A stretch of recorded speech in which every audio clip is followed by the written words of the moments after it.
ఓం శ్రీమాత్రే నమః. ఇప్పటి వరకు మా ఛానల్ని సబ్స్క్రైబ్ చేసుకోకపోతే కనుక వెంటనే సబ్స్క్రైబ్ చేసుకోండి.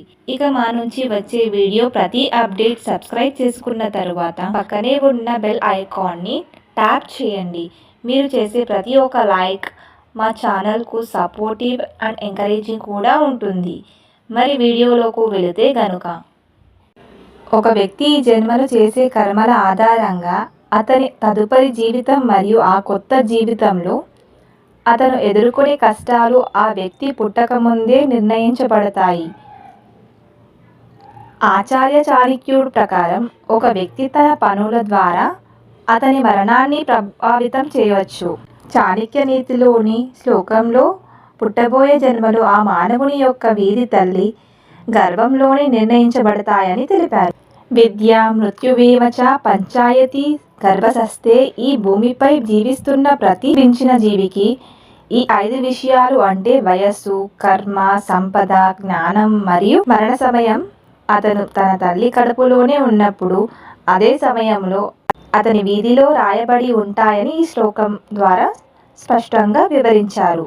ఆచార్య చాణక్యుడు ప్రకారం ప్రతి వ్యక్తి తన కర్మలను బట్టి సుఖదుఖాలను అనుభవించవలసి ఉంటుందని, ఈ కర్మలు ఇప్పటిది మాత్రమే కాకుండా పూర్వజన్మకు సంబంధించిన పాప పుణ్యాల చర్యల ఆధారంగా మాత్రమే నిర్ణయించబడతాయి. చెప్పబడిన శ్లోకం ప్రకారం పుట్టబోయే బిడ్డ యొక్క వీధిలో అతడు సంపద పొందగలడా లేదా, అలాగే విద్యాభ్యాసం ఎంతవరకు ఉంటుంది, ఇలా ఇవన్నీ తల్లి కడుపులోనే నిర్ణయించబడతాయి. ఆచార్య చాణక్యుడి ప్రకారం మానవుడి జీవితంలో దాదాపు 11 సార్లు మరణం సంభవించే అవకాశం ఉంది. వాటిలో ఒకటి అకాల మరణం మరియు మరొకటి కాల మరణం. అకాల మృత్యువులను కర్మల ద్వారా సుఖ సంతోషాలతో మార్చవచ్చు, కానీ కాల మృత్యు మారదు. కర్మ మరియు విధి రెండు చాలా ముఖ్యమైనవి అంటారు, కానీ పురాణాల ప్రకారం విధి కంటే కర్మ చాలా ముఖ్యమైనది చెప్పబడింది. నిజానికి మనం చేసే పనుల యొక్క కర్మ ద్వారా మన విధిని కూడా మార్చవచ్చు.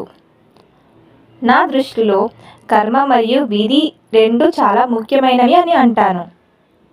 ఎందుకంటే ఇది మన నియంత్రణలో ఉండదు, కాకపోతే కర్మ మన నియంత్రణలో ఉంటుంది. మనం చేసే మంచి పనుల యొక్క కర్మతో మన విధి మార్చగలిగే శక్తిని భగవంతుడు మనకి ఇచ్చారు. కర్మ మరియు విధి మన జీవితాలలో చాలా ముఖ్యమైనవి. వాటిని సద్వినియోగం చేసుకోవడం మనపై ఆధారపడి ఉంటుంది. Thanks for watching. ఈ వీడియో కనుక నచ్చినట్లు అయితే ఒక లైక్ వేసి మీ ఫ్రెండ్స్కు షేర్ చేయండి. అలాగే జై శ్రీకృష్ణ అని కామెంట్ చేయండి. Thank you.